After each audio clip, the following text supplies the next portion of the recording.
ಅವನು ಯಾರೋ ಇಲ್ಲಿ ಅಶೋಕ್ ವಿರೋಧ ಪಕ್ಷ ನಾಯಕರು ಅಶೋಕು ಒಂದು ರೆಸ್ಪಾನ್ಸಿಬಿಲಿಟಿ ಜವಾಬ್ದಾರಿಯುತವಾಗಿ ಮಾತಾಡಬೇಕು. ಕೂಲಿ ಮಾಡೋಕ್ಕೆ ಬಂದಿದ್ರಂತ, ಎಲ್ಲಿಂದ ಬಂದಿದ್ರು ಕೂಲಿ ಮಾಡೋಕ್ಕೆ? ಟಿಪ್ಪು ಸುಲ್ತಾನ್ ಹೈದರಾಲಿ.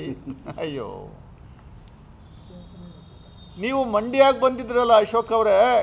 ನಾನು ಒಬ್ಬ ಇಂಜಿನಿಯರ್ ಆಗಿ ಹೇಳ್ತಾ ಇದ್ದೀನಿ, KRS ಡ್ಯಾಮ್ ಕಟ್ಟವರಲ್ಲ, ಕಮಾನ್ ಗೇಟ್ ಇದೆಯಲ್ಲ, ಕಮಾನ್ ಗೇಟಿಂದ ದಯಮಾಡಿ ಅಲ್ಲಿ ಹೋಗಿ ಕೆಳಗಡೆ ಭಾಗದಲ್ಲಿ ಟಿಪ್ಪು ಸುಲ್ತಾನ್ ಹೆಸರಿದೆ, ಯಾಕಿದೆ ಅಂತ ಒಂಚೂರು ದಯಮಾಡಿ ನೋಡಿ BJPಯವರೇ. KRS ಡ್ಯಾಮ್ ಕಟ್ಟಿರುವಂಥದ್ರಲ್ಲಿ ಯಾರ್ಯಾರು ಕಟ್ಟರು, ನಲ್ವಾಡಿ ಕೃಷ್ಣರಾಜ್ ಅವರ ಒಡೆಯರ ಪಾತ್ರ ಏನು, ಚೀಫ್ ಇಂಜಿನಿಯರ್ ಆಗಿ ವಿಶ್ವೇಶ್ವರಯ್ಯನವ್ರು ಏನು ಮಾಡಿದ್ರು, ಆಮೇಲೆ ಮಿರ್ಜಾ ಇಸ್ಮಾಯಿಲ್ ಅವ್ರು ಏನು ಮಾಡಿದ್ರು, ಆಮೇಲೆ ಇನ್ನೇ ಎಲ್ಲ ಏನೇನು ದಿವಾನ್ರು ಏನೆಲ್ಲ ಕೆಲಸ ಮಾಡಿದರು, ಯಾವ್ಯಾವ ಇಂಜಿನಿಯರ್ಸ್ಗಳು ಕೆಲಸ ಮಾಡಿದ್ದಾರೆ. ಅದಾದಮೇಲೆ ಅಲ್ಲಿ ಪ್ರಮುಖವಾಗಿ KRS ಡ್ಯಾಮ್ನ ಕಟ್ಟುವಂಥದ್ದಕ್ಕೆ ಮೊದಲಿಗೆ ಅಡಿಪಾಯ ಹಾಕಿದ್ದು ಯಾರು ಅಂತ ನಾನು ಹೇಳ್ತಾ ಇಲ್ಲ, ಹಿಸ್ಟ್ರಿ ಹೇಳಿರುವಂಥದ್ದು ಕೆಳಗಡೆ ಕೆತ್ತಿದ್ದಾರೆ, ಟಿಪ್ಪು ಸುಲ್ತಾನ್ ಹೆಸರಿದೆ ನಮ್ಮ ಫಲಕ.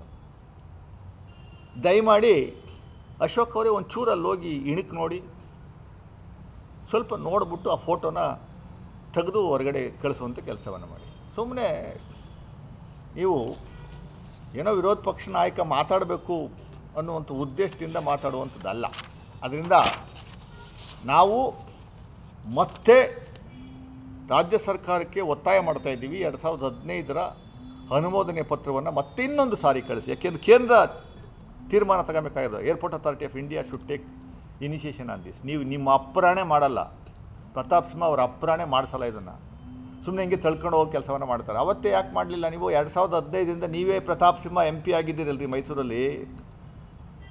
ಸಿದ್ದರಾಮಯ್ಯನವ್ರು ಕೊಟ್ಟಂಥ ಲೆಟರ್ ಆಧಾರದ ಮೇರೆಗೆ ಇಷ್ಟೊತ್ತಾಗಲೇ ನೀವು ಆ ಹೆಸರನ್ನು ಡಿಕ್ಲೇರ್ ಮಾಡಿಸ್ಬೇಕಾಗಿತ್ತಲ್ಲ, ಯಾಕೆ ಮಾಡಿಸ್ಲಿಲ್ಲ? ಯಾಕೆ ನೀವು ರಾಜಕಾರಣ ಮಾಡಬೇಕು, ಅದು ಹಾಗೇ ಇರಬೇಕು. ನಲ್ವಾಡಿ ಕೃಷ್ಣರಾಜ ಒಡೆಯವರು ಹೆಸರಿಡುವಂಥದ್ದಕ್ಕೆ ನಾವು ನಮ್ಮ ಕಾಂಗ್ರೆಸ್ ಪಕ್ಷ ಮೊಟ್ಟ ಮೊದಲಿಗೆ ಅದು ಶಿಫಾರಸು ಮಾಡಿರುವಂಥದ್ದು ಕೇಂದ್ರಕ್ಕೆ ಮಾಡಿಸ್ರಿ. ನಿಮ್ಮ ಬೊಮ್ಮಾಯಿಯವ್ರ ಕಡೆನೂ ಲೆಟರ್ ಬರ್ಸಿದ್ದೀನಿ ಅಂತೀರ, ಯಾವ ಲೆಟ್ರ್ ಇದೆ ಎಲ್ಲಿದೆ ಒಂದು ದಯಮಾಡಿ ಬಿಡುಗಡೆ ಮಾಡಿ. ಅದು ಮಾಡಿಸಿದ್ರು ಇಟ್ಸ್ ಗುಡ್, ಇಬ್ಬರು ಚೀಫ್ ಮಿನಿಸ್ಟರ್ ಬರ್ದಾರಲ್ಲ, ಮಾಡಿಸಿ. ಸಮಸ್ಯೆ ಏನು? ರಾಜಕಾರಣ ಯಾಕೆ ಮಾಡ್ತಾ ಇದ್ದೀರಿ? ನಿಲ್ಲಿಸಿ ರಾಜಕಾರಣ ಮಾಡುವಂಥದ್ದನ್ನ.